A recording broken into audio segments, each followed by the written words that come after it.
So Jason, you're about, what, 2 weeks into building this dang thing? Technically about a week.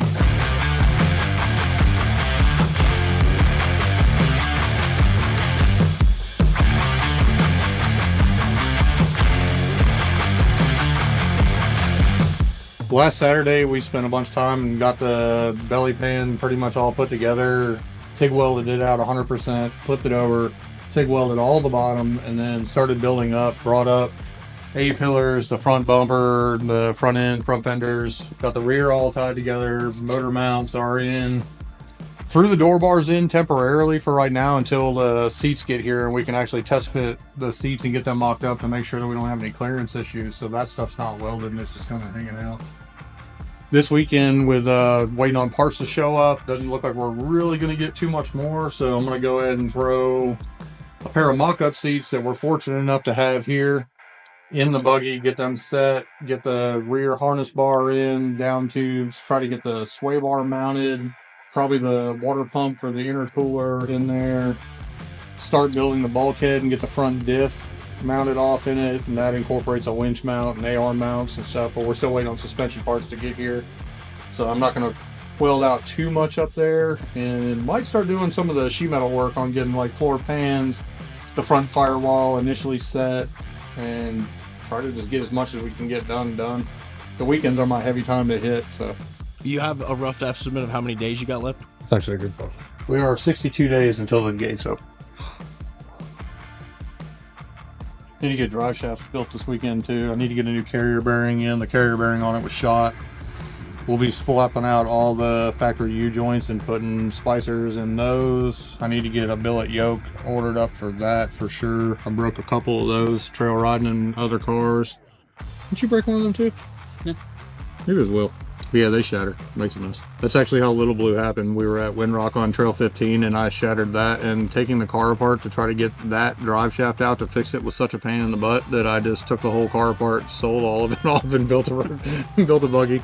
Little Blue, when I built the chassis for it, I actually knocked it out in 24 hours, the whole thing completed with the top and all, and had it welded out and done. This last weekend, had about 28 hours here last weekend working on it, and it's all TIG welded, but the top's not on, and we're doing that for a different reason also.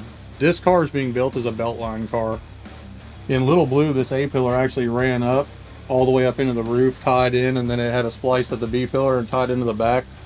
This car, every tube that's in the bottom stops right here in this Beltline so that the roof comes on, gets TIG welded here and locked in, and we'll have a gusset and everything. But if the car is wrecked during racing and messes up an A to B pillar connection or something else, we can come in and just cut the car off even with the belt line right there and replace the top section of it. Being a race car, it's going to take some hits. I wanted it to be able to be fixable. The other thing it does, and like with being able to take these bars out, we can build the car out without having the tubes in the way the whole time we're going through. As soon as I get the seats mounted where they're mocked up, and I know they clear the door bars and we're not having any interference issues, the door bars will come out and you won't see them back in it until probably 3-4 more weeks down the road, where we're getting to finish up and we're wrapping it out with body panels and things of that nature. They might get popped in and out just to check clearance on something, but they'll be out of the car for ease of just reaching over it. We've got the luxury of working off of one of our fab tables. It's actually a decent height to work off, so you're not bent over the whole time you're working on it. And when we get to putting the roof on, I'll have to put the little side runners on it. It also helps, like you said, once you get the seats in, you can check your height and know how high your roof really needs to be. Yeah, exactly. Like we're waiting on, I had to order a race helmet, so we're waiting on a race helmet to show up. And I've got all the CAD figured out, and it had a mocked up helmet on a person in it, but I want to know real time with the seat we're actually going to be running, with me actually sitting in it with the helmet on, that I'm going to have plenty of clearance around my head to maintain safety and pass race tech.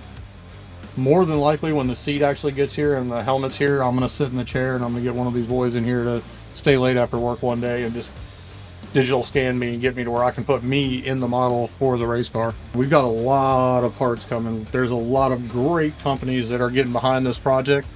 I'm epically thankful for their involvement in it. So as stuff starts showing up, we'll be able to take cool parts out of boxes and incorporate them into the car and keep it moving forward. For right now, it's just trying to get through and I'm finishing up the last of a couple things that we had to wait on for CAD, so I can get a laser cut order out and get some of the parts that we're having laser cut, some of the sheet metal pieces that are going in. It'll be a whole lot easier to have them laser cut. It'll just save time on the build. Well, 62 days, but we'll be heading out in, like, what do you think, 50 days? No, it's not. We'll be heading out about time the gates open. Oh, that's gates open? That's gates open time, not race day. Okay. Yeah, we're actually... I need to put a calendar together. I think we're actually like 72 days to race day, but obviously we're gonna have to get out there early, and we're gonna be out there shock tuning the car. We've got to go through tech. This car has to get banded for the year. Bunch of other dial in, pre-running. We're gonna have blast pre-running this year. We've got a couple of our buddies that we've been helping out with racing stuff for years. Can't wait to hang out with Porterfield and McVeigh and that whole crew from Ohio, and we'll get out and we'll spend a lot of time in the car and really get it dialed in before the race and make sure we don't have any problems. But that 62 days is actually the gates opening at KOH on the clock, so we'll have to figure out when we're actually leaving here pretty damn quick. 10-4. Well, that's it right there.